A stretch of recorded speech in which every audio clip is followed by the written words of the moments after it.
because many conspiracy theories, I think, come from that desire for a more interesting story, an alternative story, because we're constantly, this is my theory, is that we're constantly subconsciously searching for that which is objectively true, that fabric of reality we keep talking about. The elusive intangible, the fabric of reality that we're trying to articulate is what really matters. It seems like the ultimate goal of therapy would help the client come to the recognition of what the right behavior is. Doing the hard work and doing what needs to be done and acknowledging the right versus the wrong is not a pleasant experience. So you're not going to create a pleasant, positive yoga-like feeling that's going to make them want to be excited to come back in a month and pay you again. This concept that people aren't necessarily interested in truth per se. They're interested in reinforcing their own concepts and their preconceptions. The majority of people are going to always take the path of least resistance, like water. And it's easier to be foolish than wise.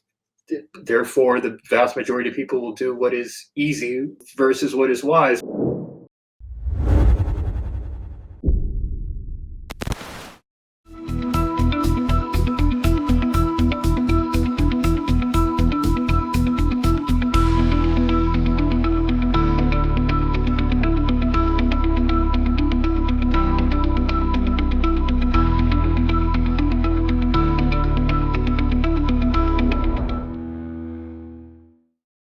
I'm Dr. Randy Bock. I'm honored to have with us Warren Smith.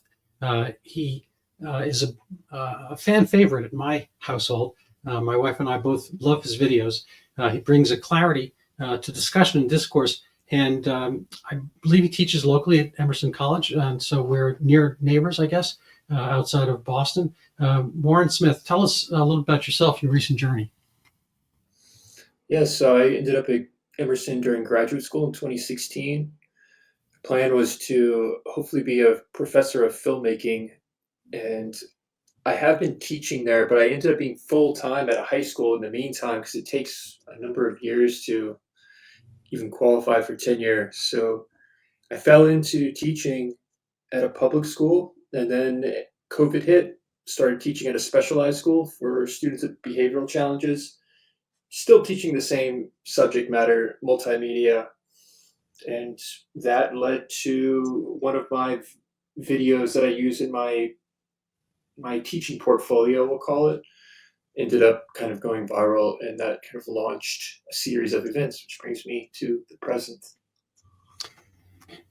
So what's been people's take on you? I mean, what is it you're providing new and fresh and different, and should it be? I mean, I find you to be engaging. You bring a kind of an honesty and kind of in a disarming way. Tell us what's been your methodology, what's been your source knowledge, and how is it received? I've been kind of just making it up as I go in terms of the content creation, because that initial video went viral. That was just a free-form conversation. I wasn't really consciously engaging in a methodology at all. So then I was in the position of trying to figure out a structure that would be sustainable and engaging. And that came through experimentation. And what I've landed on is examining exchanges. It began with the exchanges that I would describe as shaping me, the ones that had the most impact on myself.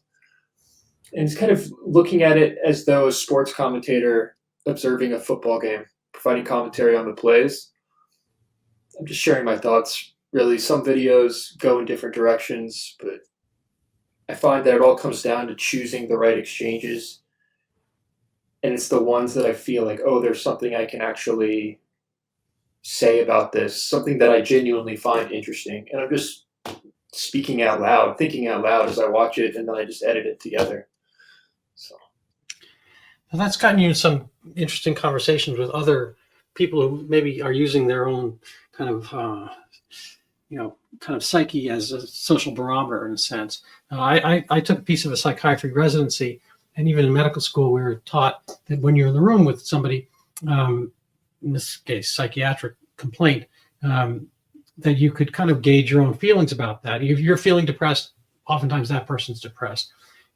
So it seems like you're using your own kind of, I guess, social cues and whatnot for this. Who are the other interlocutors that you found engaging in that regard? And how is it, when two of you get together? What happens then? Is it kind of like a laser, intensifying, or is it a more of kind of a free form improv, um, pas de deux, whatever?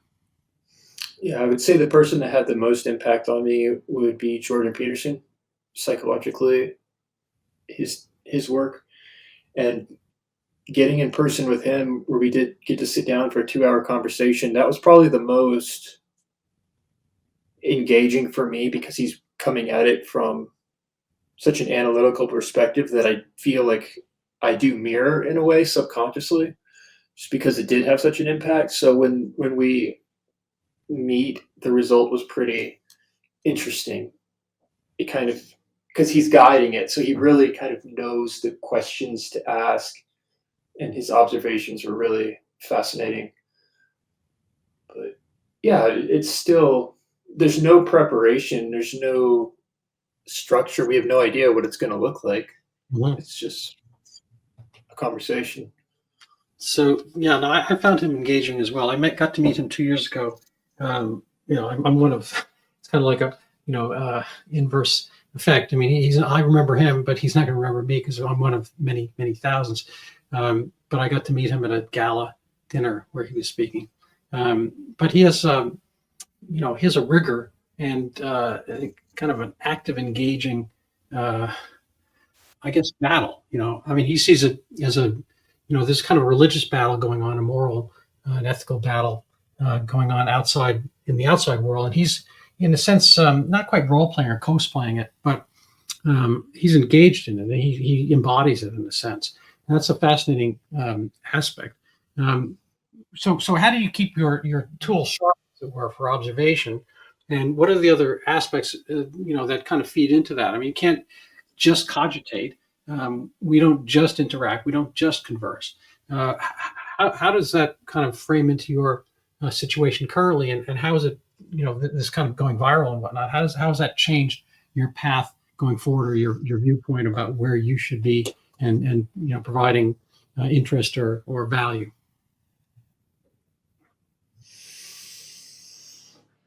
Hmm. Well, as far as providing value, I mean, I'm just trying to financially do what's responsible for the sake of my family and make the YouTube channel work, and I have the data to go off in that front. Sorry, the first part of that question, could you repeat that? I'm not sure I can because I kind of spin them off. I didn't have it written down. Uh-huh. Um, but I guess the first part of the question was how do you keep your own Oh, barometer calibrated and right. focused? A lot How of do you it, I express got you. yourself in your own perspective? I mean, is it do you do a Spartan routine? Do you look for nature? Do you kind of read? Do you philosophize? Do you chop wood? I mean, Yeah. what's the thing that kind of keeps Warren Smith going, being Warren Smith? I'm writing a book. I haven't talked about it to anyone, but I'm trying to. I got a book deal, so I need to write all of this down. So that's an ongoing process. So every video, trying it all connects in a way. Every conversation, every video. As far as the YouTube content, though, it's constantly trying to stay up to date with what is going on in the world. There's the news cycle, which is Mhm. one potential source of content. There's also past interactions that I can go back and analyze when that cycle gets slower or there's not as much potential content. Mhm. So it's all of these it's several wheels constantly turning, but I would describe it the overarching effort is to bring it all together. And that's a conversation we could have, which does connect to Peterson. So, for example, just yesterday, Jubilee launched a video with him debating 20 atheists. And I was seeing the reoccurring theme that I've been exploring because what really interests me about Peterson is his emphasis on stories. That connects to me with my background in filmmaking, which is teaching the art of stories and understanding, I would argue, even the science of stories in a way. And critical thinking is navigating the patterns in the stories that make up the world. But I've been finding certain themes that echo through almost all of these exchanges in one form or another. And I think that's what he was trying to argue yesterday in the incubate or the Jubilee debate.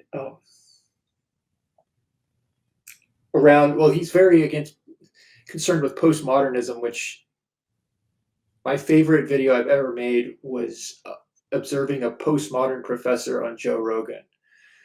I just find it so fascinating, and I encountered that type of thinking where everything is malleable. There is no real objective truth or objective fabric of reality.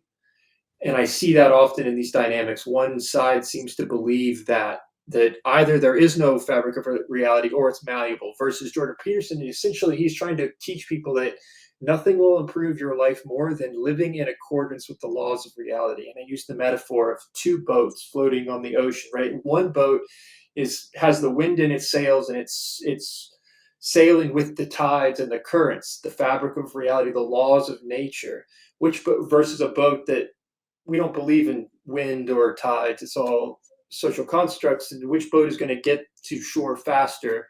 The other boat can still force their way through, like put an outboard motor or row manually or something. And so when he's in this debate, I think that's really what he's debating. People are trying to just win and catch him in definitions around religion, but he's trying to articulate the fact that there is an objective truth out there, this nature, which I think is indistinguishable from God.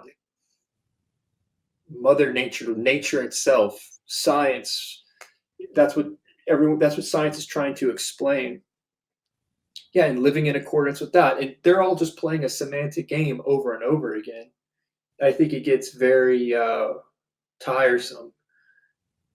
And the motto that seems to resonate with people, the saying that I've said is that you can only lose if you're playing to win. If your pursuit is growth, there's no such thing as losing, right? He even starts to say that, basically. He's like, you're just trying to win. And they are. They're just trying to win a semantic game, which is just the boats floating on the surface, which are words. Everything else, the elusive intangible, the fabric of reality that we're trying to articulate, is what really matters. And people argue about the boats all day long. It doesn't, right? So an entire 2-person debate around the word worship. Like, well, do you worship your wife? And it's semantic in a way. So that's what really fascinates me. Yeah, it's the pursuit of objective truth. Yeah, it does exist, whether we can grasp it or not. It's an amazing pursuit. I was listening to a philosophy video the other day, and he was talking about Nietzsche.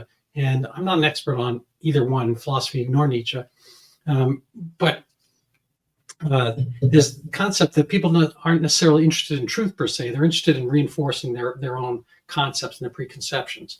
And I'm, for better or for worse, I'm kind of a Cassandra type. I like to debunk things, and I like to point out the truthful aspects. So I've written on the Zika pandemic, which disappeared, and I explain why. And I've written on kind of the narcotic opioid epidemic and the origins in our trying to do harm reduction and treat it with methadone. We don't treat cocaine. We don't treat alcohol with replacement drug. Anyway, there are a few different forays. And more recently, I was writing on kind of murder rates and gun control. And currently, I've got an article it keeps expanding. Maybe it's a mini book on autism and the autism epidemic.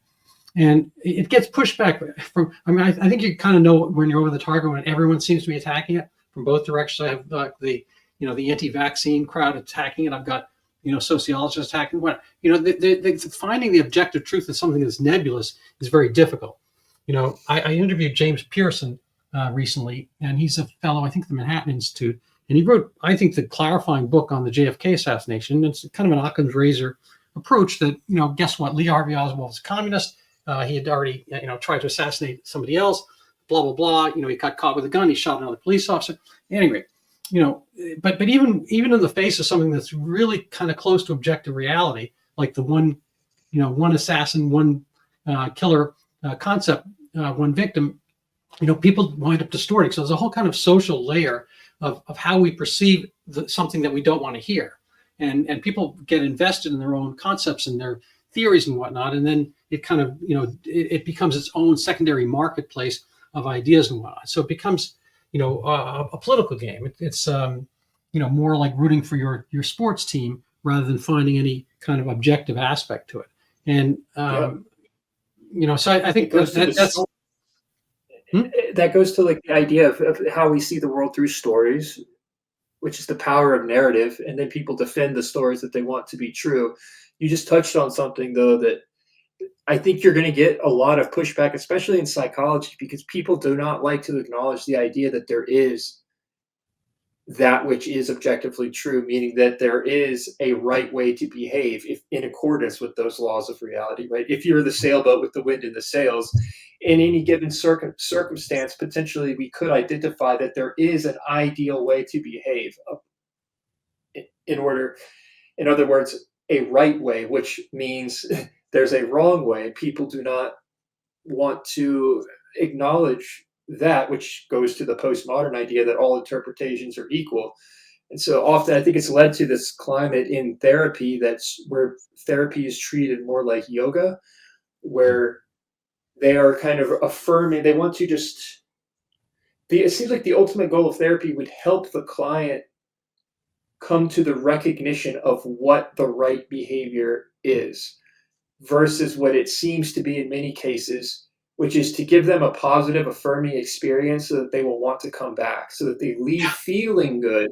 Because often doing the hard work and doing what needs to be done and acknowledging the right versus the wrong is not a pleasant experience. So you're not going to create a pleasant, positive yoga-like feeling that's going to make them want to be excited to come back in a month and pay you again. So. Yeah, no, you're absolutely right. I've got this little, maybe I get my finger on it, like a little MD thing after my name. And for a long time, I was a primary care physician, probably 30 plus years, 35 years. And part of it in the 2000s, I was doing narcotic detox, not on myself, but for others. And I wound up seeing probably about 1,500 different individuals, tormented souls, trying to get through and get away from narcotic addiction. I was offering a pathway to sobriety, and it wasn't for everybody. And I had kind of an initial entry fee and tried to discourage people from going in unless they really wanted to go through sobriety, which is going to be a little bit of work. And it had, mixed reviews, mixed results, because some people just wanted, they would say anything to get that interim drug. They get the Suboxone, which is buprenorphine, it rhymes with morphine, and it's basically a morphine congener. And so they would, kind of lie to themselves. There's an old joke: once you can fake sincerity, you have it made. So people are kind of faking sincerity, and they're faking their detox, they're faking their transformation, and guess what? It doesn't work. You're either in or you're not in. And so hilarity ensues. There's if my feeling about most of these problems that I try to kind of like Don Quixote, I traipse through the plains of Spain, and try to debunk stuff, is that you have to kind of be in it. You have to be kind of a happy warrior about it. But a lot of times there's another psychiatry joke. How many psychiatrists does it take to change a light bulb? Just one, but the light bulb has to really, really want to be changed. And this is kind of the it's a silly joke, but people have to, to tango, people have to be receptive to the things that are being suggested. And oftentimes in narcotic detox or elsewhere, people think they want something. They're going through the motions of wanting something. And to your therapy point, they're doing that thing, but it's really kind of a palliative, just to make them feel better doing the things that they were doing, rather than trying to find a way out from doing those things in the first place. And so there's, kind of a different approach that's necessary for actual change, and nobody likes it. It's no fun to detox. It's no fun to lose weight. It's no fun to kind of lead that better life. But it's one of those complicated maturity aspects that you get further when you can say no. It's a difficult concept, and so much of what we have in modern society is a matter of affirming the yeses you made. Not you, but one makes. I was watching one of these random things that kind of stream by the world. It's called Swim Thick, which you can't say 5 times fast. Swim Thick. Anyway, a bunch of very, very big women in a pool, and they're all having a great time because they're all big, and they all know they're all big, and they're not making fun of each other. whatever. But somebody puts the video out, and it's like, the jokes that people can't avoid doing as comments and whatnot are there. And maybe it's not the biggest sin to be obese. I get it. But you wouldn't have this event if you weren't aware that it was kind of like contravening what you should be doing anyway. Like, I don't join. I'm not saying I'm skinny. I'm not fat. Whatever. I am what I am. But I don't join a club based on my perception of what I am. I'm just going to go swimming someday or not. And I don't. I'm not going to. But if I have to join a group that is people with outrageous ties or whatever who talk too much, that means I'm aware that I'm wearing an outrageous tie and I talk too much. Mm-hmm. So there has to be some aspect of it that is kind of keying and stimulating that aspect. And if you're doing that, that's an acknowledgement that there's something there. And then if you just go to somebody who says, people who have outrageous ties and speak too much, they're the best people, whatever, you are the best person. There's nothing you to do to fix it, whatever. Mm-hmm. And my wife's telling me to shut up all the time. Well, what's up with that? You have to kind of, if you want to get changed, you have to kind of buy into it on some level. And a fair amount of therapy, I think, has gone the way of, Starbucks. It's a matter of supplying that which the person wants, which is feeding Starbucks very well. And I can't remember the guy's name, Eric something, whatever, Schmidt or something like that. And it's feeding him okay. And just like the methadone clinics are doing okay, and the addicts who are getting their methadone are probably okay about that, but it's not really changing anything. And if that's where you want to be, it kind of presents what I can call like a zoologic aspect to life, where you're getting fed like the tiger in the zoo. You're getting fed, you're walking around, you look like a tiger, and you maybe growl like a tiger, but you're not living as a tiger unless you get out of the zoo and have stop somebody else feeding you that thing which you obviously need, but which you could get on your own if you're out, but with higher risk. You're being a tiger, maybe you're not the successful tiger, maybe you're not the best tiger out there, you may be the tiger that starves. And that's the kind of thing that people, have fear about. And that's, I think that's where Jordan Peterson goes really supremely well and acts as a guide for, a lot of kind of the fragmented, I'm old enough to say this, but the fragmented younger people out there. Yeah.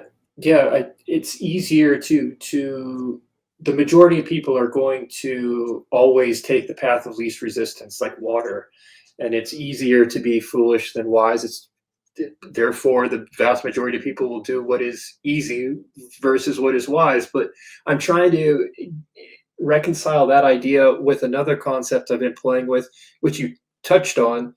We can use the pool analogy, that the audience does not lie, in the sense, this goes back to filmmaking, meaning if we're talking about the audience as though that is reflecting that fabric of reality that we were referring to. But then I'm thinking, okay, but there are cases in history when the audience did get it wrong. The audience, meaning like the masses, not just a sampling of people. So the pool, they join this club and they go swimming in this protected, consolidated environment for protection from the audience, so that they don't feel negative emotion or being made fun of or whatnot. Because if they were out there in the natural state without that protected bubble, the audience would reflect back reality that you are not what you could be. And that's not a pleasant feeling. So then the question is, when does the audience get it wrong? Okay, well, Germany, World War II, you had Socrates. A lot of people voted for him to die. So you could say they got it wrong. But we introduced the concept of time passing. I think that is what dispels this notion. Like, the audience will not get it wrong given enough time, in a way. Like, right. It might be hundreds of years, might be a couple years, but that is almost and I think that's what the founding fathers of our country tapped into with this model, recognizing the Second Amendment or whatnot. Like, the audience is the mechanism for the reflection of reality that keeps things in balance. I think they really tapped into something deep there. That is it wasn't like they were just creating a new system. It's not like they just invented this, this will work very efficiently. It was more like, no, that's why they refer to it as these truths are self-evident, meaning they reflect, this is the natural state of nature. And this is our best reflection of that, which is why it was this grand experiment, which has exploded and taken the world by storm, because it's not just, it's the closest we've come to that natural state. Yeah, no, I agree. Winston Churchill, I think, said once about capitalism, which, mind you, is an epithet. It's a Marxian epithet for the free market. So it's a little bit like the Ivy League was an epithet. The few epithets that you wind up taking and wearing and using them proudly.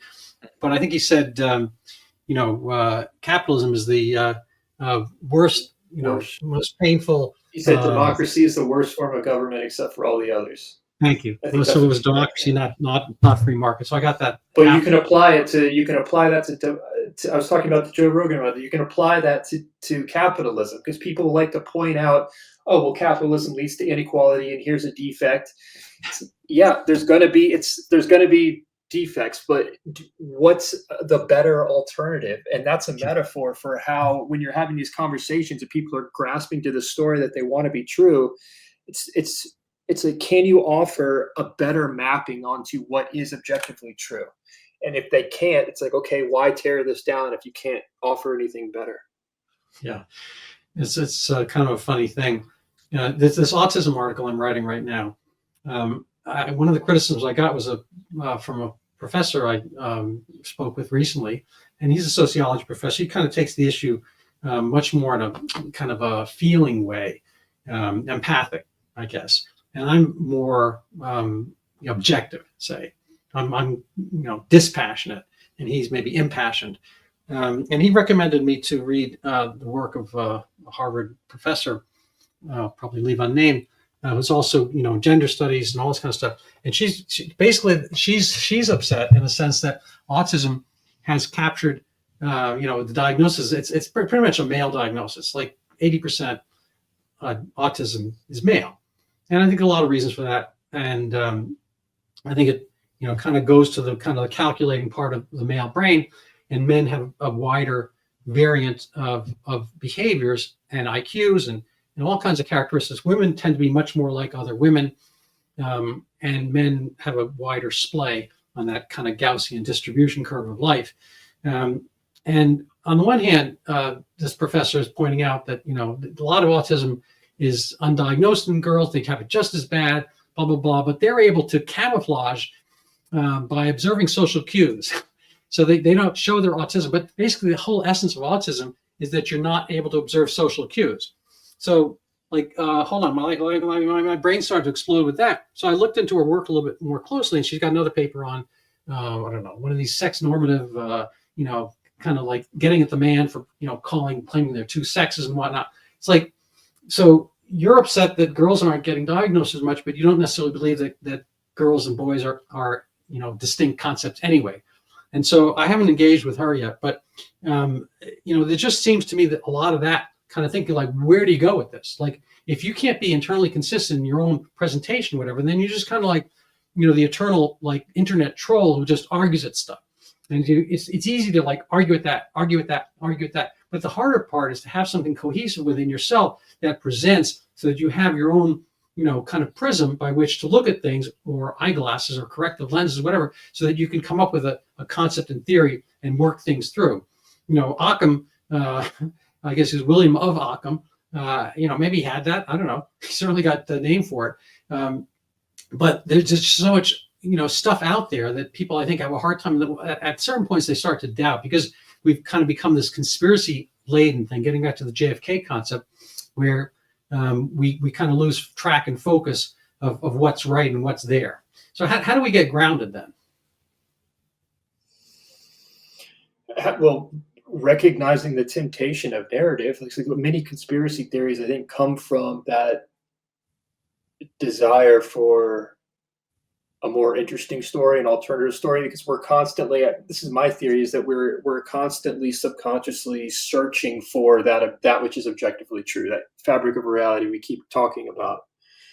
And it's like I think about it as this map that we're drawing for ourselves, that you described as this cohesive, it ties everything together, and it's constantly in flux. And the postmodernists recognize that and correctly observed that, yes, we do not have an understanding of what is objectively true. A mathematician makes a discovery. They're not inventing a new theory. They're discovering something that's already there and uncovering an observation about the fabric of reality, which allows another mathematician to come in and build upon that. So yes, Mhm. our knowledge, what we call knowledge, is not the exact fixed answer. It's going to improve over time.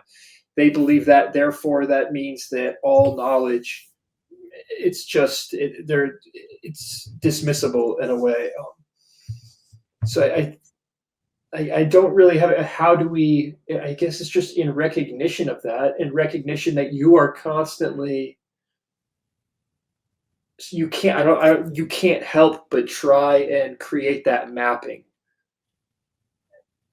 because you are that sailboat that's trying to, Mhm. so Yeah, no, just I agree. don't I think it's fall a very, into temptation. I think I like the sailboat analogy. I think, I actually learned a lot. Forget which admiral it was, but he had a commencement speech. He was talking about making your bed and whatnot. Yeah, I I've saw that. been doing some of that. But whenever that happened, like 15, 20 years ago or something, I mean, I'm an adult and we have kids and all that kind of stuff. They're men now, but the house pretty much looks good, much better than the house I grew up in. My mom was kind of a hoarder, but another story. Um, but just that kind of task completion, the fact that you are doing something is doing something, and it's doing something for you. I think a fair amount of what happens with all this kind of conceptualization about stuff is that people are living in this meta world. They're living in the world that's untethered from whether the sailboat is going the right direction, whatever. Whether there's even sailboats, they've become virtual. They've become kind of like pajama boys, sitting in their own kind of mind space and working out concepts and whatnot, but never necessarily putting them to the test. And so there's a lot of theories out there that don't have any practical reality. And so whether or not you can solve the world is one question, but can you tie your own shoes? Can you help get somebody's car out of the snow? These things are, I think, what's missing in life. My wife teaches at local university. But she's always wanted to have a course in just practical knowledge, like the tying your shoes on a larger sense of how to do stuff out in the world. Whether it's stuff that kind of made fun of, like home ec. She's become a Yeah. good cook, and I've learned how to do carpentry and whatever. There's I'm not a survivalist per se. I hope to survive, but I like to be able to do certain things. And we live in an age where the capabilities are literally at your fingertips to learn and do anything, and Yeah, and it's and that people wind up doing less and less of it. that's yeah, that's a good. I think that's why Peterson became such a phenomenon, because he was addressing really the answer to your questions. Do whatever you can, even if it's cleaning your room, metaphorically tying your shoelaces. It's like, find something. And so he recognized the proper level of analysis is at the individual, and then extrapolate out to the family, then the community. Because if you're not the best, if you have nothing to offer as an individual, and he compares that to handing you a wrench and saying go fix this helicopter, as being the same as like a student at one of these colleges trying to fix the world. I mean, they don't even know who they are yet. So in the pursuit of this, though, I've been exploring this idea of, I really think the important aspect of, if you're looking at any of these exchanges as I'm trying to write this methodology, the thing that keeps coming up is the reason, understanding what your reason is, because there's like the goal of the interaction. So the viral video that J.K. Rowling, it's like, is that okay? The goal there was, do you have evidence to back up this claim that she's transphobic? But what's the reason for me even having this dialogue? And that goes to how the idea of true, in the sense that like an arrow flies true. So find the way to live in accordance with reality. When you are living with those laws we were talking about, you are living true. And so if your arrow is defunct, it's missing a tip or whatever, so when you fire it, it's not going to fly true. That means that there's no way to possibly even aim that arrow. So even if you have the wisdom to choose the right target, if your arrow doesn't fly true, you can't even hope to aim at the target. So you are the arrow. Figure out how to live true, fly true, so that when you do have the wisdom to pick out the right target, go for it. And having the right target, having the right reason, is what makes all the difference. For me in my own life is what I recognize. Like, what's gotten me here today was years ago having a dream, having that target, having what Peterson describes as something to aim for, because that's going to affect all iterations upon your journey, even when you don't realize it's affecting it.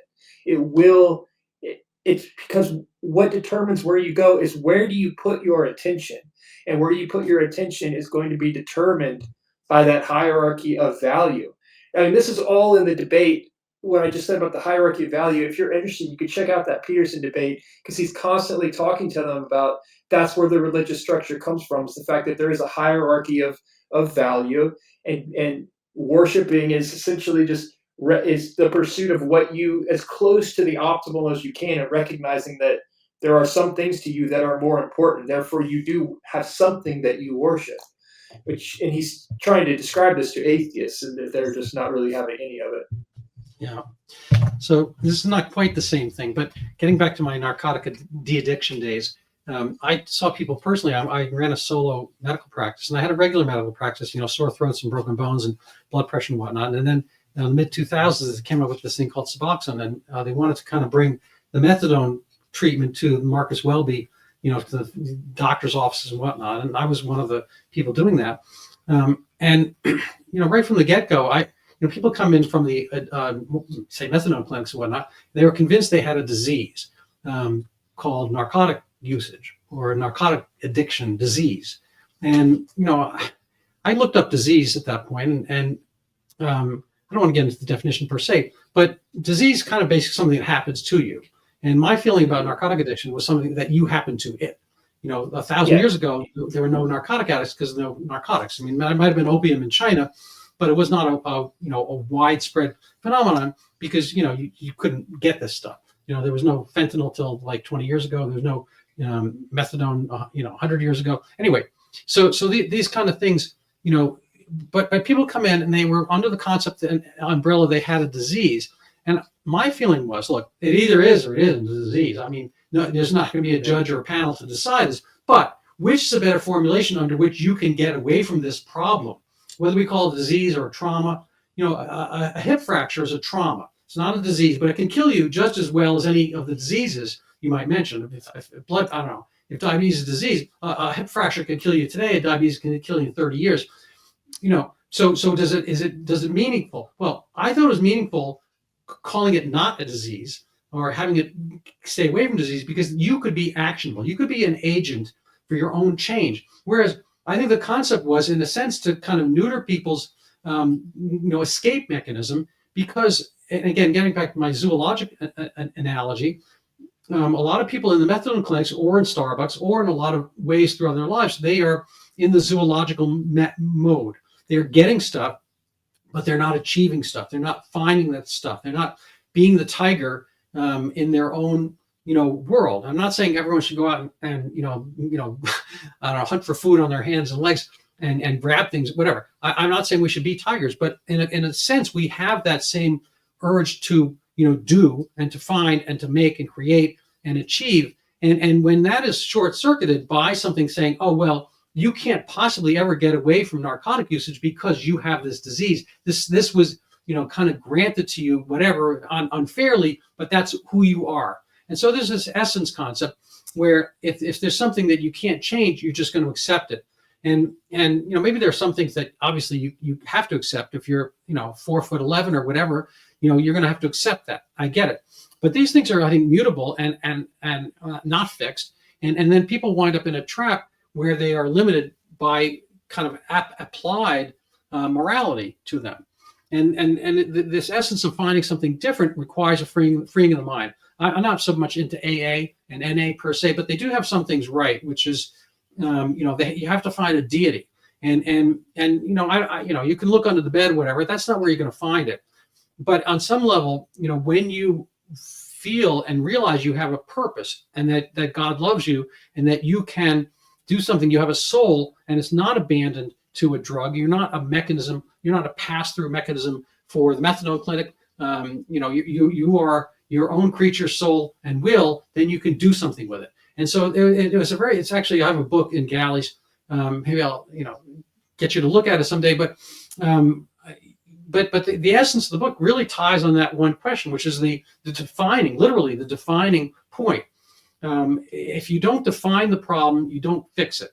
And I think at the root of a fair number of addictions is this concept, same as the obesity, that kind of the thick swim, or swim thick, or whatever it was. That if you just accept that's what you are, and that's, you have no choice about it, then that you will, I guess, revel and glory in it, but you're not necessarily getting to a place of satisfaction and happiness. Hmm. No, that goes back to stories and the affirmative nature now of therapy. I think that it's more about eliciting, it's making it more palatable for the patient to describe it as a disease. It certainly makes it easier for them psychologically, but in the long run, is it better for them? In the moment, yeah, it feels better to feel like you have no control, and that's why the victim narrative is so powerful. We've seen it spread because of how it makes one feel. I think it's a really interesting point that I haven't thought about before, because you're right. It either is a disease or it's not, and you can't just will a disease away, but you can take action and stop drinking. For example, now perhaps there are some people that have a different physical response to alcohol. That could be possible. I think with the opioid epidemic, it is perhaps you could describe the spread socially as similar to a virus, but I think it's just such a potent chemical that you touched on it. It's just that we didn't have access to it before, and now we do, and it is spreading like a virus, but that doesn't mean that you have a disease. Um, Yeah. yeah. I don't think it's much different from pornography, to be honest with you. Well, right. It's releasing similar chemicals within the brain. Pornography, there's different people have been trying to study this. They describe it as releasing the same amount of endorphin. Is it endorphins into the brain as Yep. cocaine? Yep. Okay. Yep. Yeah. Well, it's as morphine. It's named the same word as morphine, endorphin. That's actually kind of almost like the Ivy League thing. It's a false application. The stuff existed in us before we found morphine. And so, this pleasure molecules, whatever you want to call them, reward center. And so it turns out the plants figured this stuff out. And I figure they can, plants have their own desires. They don't have brains, but, their desire is to propagate. And so they come up with schemes to attract, bees to pollinate, whatever, have the right animal eat them and all that kind of stuff. And I guess along the way, some plant invented, figure they didn't figure stuff out, but they do a lot of trial and error. And somehow the chemicals matched up, and like the little what is it, one armed bandit in Las Vegas, the rollers wound up with this thing mimics our pleasure system, and all of a sudden all the animals are going after it and loving and passing stuff around, pooping it out in the right places. All your poppy seeds pass through. So that's a wonderful kind of aspect for the plants. But then, if you're actually an agent for the plants, you're eating the poppies. Well, maybe that's a better way to get high. I had this back when I was doing this stuff. I had a little like a Facebook, little bit of YouTube presence, and I made a video. I had a guy animate it for me, and I can't remember the name of it, but one of the conundrums in it was porno or the prom, and the concept there was, as far as addiction goes, it's porno or the prom. Porno gives you an immediate endorphin. So if you're 15, 16 years old or whatever, and you have the choice of going to the prom or sitting upstairs with, the modern equivalent of Playboy magazine or whatever, go off your phone, which is a guarantee an orgasm. Well, the pornography guarantees an orgasm. It's almost impossible not for a teenage boy or whatever to get an orgasm at the right moment, so forth. But you could do the prom instead. Now the prom, no guarantee of an orgasm. Which is better for you? Which takes more work? Well, the prom's a lot of work. You have to kind of get up your gumption. You got to invite somebody. You got to look right. You got to, you're going to get rejected, whatever. And then you have to go get the course, what's the thing called corsage? I don't know. You got to do all this stuff to do the prom. It's a lot of work, no orgasm potentially. And so which is better for you? Well, probably not the porno. But insofar as porno becomes a kind of a metaphor for a lot of other things that people do that are not necessarily the tougher decision like the prom. So for me, it's like those kind of like the two aspects. And I think this is what, Peterson et al. Really touch on it and espouse. Yeah, that's why I think that critical thinking is about taking all this into consideration for the sake of the long term, which is what brings me back to Churchill and why I think that conflict, and more as the news cycle continues and the dialogue continues, that conflict is becoming more relevant for study than ever before in my lifetime. But yeah, and perhaps that's why conspiracy theories are enticing. It's difficult to make the right decision for the sake of the long term. You're absolutely right. So where does that bring you? I mean, what's kind of the next steps in kind of mentally framing your book, and what do you hope the message will be? And do you have a working title? Yeah,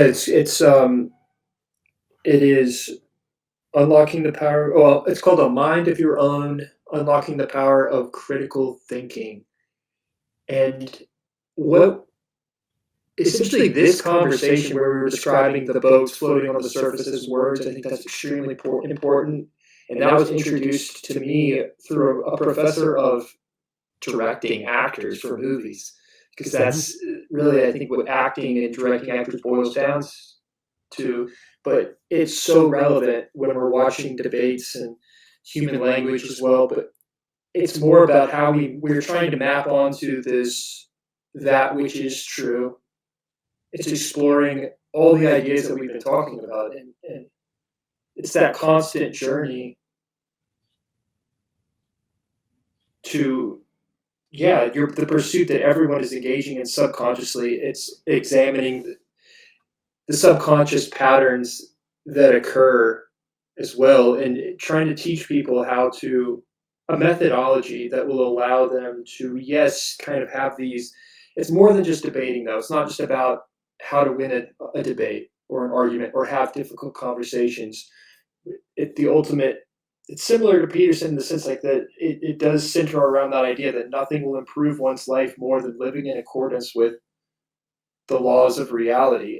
And that's what critical thinking allows us to do, is recognize what is true in the pursuit of living in accordance with those laws, like that sailboat.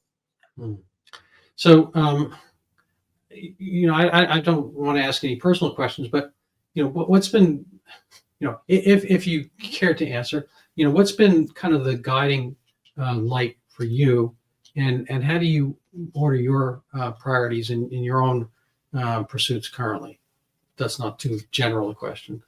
No, it's very practical, because I have analytics. I have to keep the channel going, and I'm analyzing what performs and what doesn't. I know I have to keep that going at the same time, be building out the knowledge at the same time, keep reading and studying, stay up to date, observe what's going on, find the content to make next. But that's essentially what my days look like. So that takes up so much time that that plus family, it fills up. You don't have much time. No, I know what that's like. Yeah, no, I do similar stuff. I'm working part-time. I'm doing medical work a couple days a week, and then I'm doing this writing stuff. I write for Brownstone, and I come up with things that I have to pursue. Like I didn't have to. It started from a dialogue. I was back and forth, over a year and a half with a squash buddy of mine, and he's a lefty, not in squash. He plays with his right hand, but I guess metaphysically, morally, politically, he's lefty. And so we were just going about guns and gun control, and he thinks there should be no guns and so forth. And I see them, as kind of a neuter concept. It's nothing really to do with any of the problem of what violence is. There have been times and places where people had a lot more guns and a lot less violence. So I wound up writing this article, but it goes into it has to go into race concepts. And not because of the skin color, but because of culture and who people are and where they find themselves, economically, politically, morally, and whatnot. And it became a little bit of hot potato. And getting somebody to publish and want to put it out there. But at any rate, so part of my day is I should be doing more constructive things, but I wind up getting on a big concept. I feel like I have to know the answer to something. With the autism thing, it's just like a total, I went to medical school back in the day when, in the late 70s, early 80s, there was maybe the murmurings of autism, but we didn't cover that at all. It wasn't a topic at all. And it's Frank. So I didn't even realize, but it's like a totally new term. There was mental retardation. There was there was other terms to it. But what is it? How much of it is that? And it's just kind of like I have to know. And but on the other hand, it has to be kind of I can have a little more luxury. And I've already kind of made my living. I don't have to like work on the numbers, so I get to pursue what I want. But it's still a tricky thing to have to like do the stuff you want and then figure out what else everybody wants. Yeah. But that's where picking your targets and knowing your reason is absolutely paramount in Well, every that's good. step. I don't want to take up too much of your time. I want to get back and into production and whatnot. So kind of rounding out the time we have here, Yeah. what are the final words you have for, I have to say in particular, maybe because I used to be one, but for young men, there are a fair number of young men in my orbit because I have sons and my friends, whatever. And so there's like this generation of 20 somethings and whatnot. And they seem to be a little bit, not as focused and disconsolate and saddened and kind of, to use your analogy, they don't have the wind under their sails. Do you see them in particular as an audience? And if so, what would you address to them? And where do they go? How do they do things? How do they kind of right this ship? I think it's having that vision for what you would ultimately like to achieve, because that is affecting your journey in ways that you don't realize. So having that goal. Another thing I've come to realize in the last year is just how much of a rat race much of this concept of escaping the model of getting a paycheck, and the only thing that will allow you to be able to escape from, like, as a teacher, it's like, oh, I get this very low paycheck, I show up every day, I know exactly what I'm going to make, I'm in the unknown now, but so it's all on me. There's no guaranteed paycheck there. It's what I put into it, but the rewards are much higher, and it's incomparable. But how do you escape from a position where you are reliant on a paycheck? Well, it's having the dream of something like, one day I want to be a professor, movie producer, like, which I end up producing a movie, short films, living in LA, going back to graduate school, teaching, falling into this, where now I have all the equipment and the knowledge. And but so that's what will make the difference is having something to aim at and to show up and do the work, and then suddenly it will feel like you're an overnight success. It might look like that, but it's not an overnight success. It's like it's been all of that time having that thing that you were aiming at, and you're not going to have the wind under your sails if you don't have the target to aim at. Yeah. And my simple advice would be to undrug, unporn, a bunch of other stuff, that for young men, and marijuana eyes and whatever. You kind of have to, I think, get back to the operating manual and figure out a few different iterations of how you work best and be able to experiment. I think the overriding aspect is that you have to see yourself from afar. You have to see yourself as having a plan. I think that's the real key. So for that, I'm very much in your debt. I wish you the best of luck. And any last words for our audience? No, that's it. You think you hit the nail on the head. Live in accordance with the laws of reality. That's what you were just describing.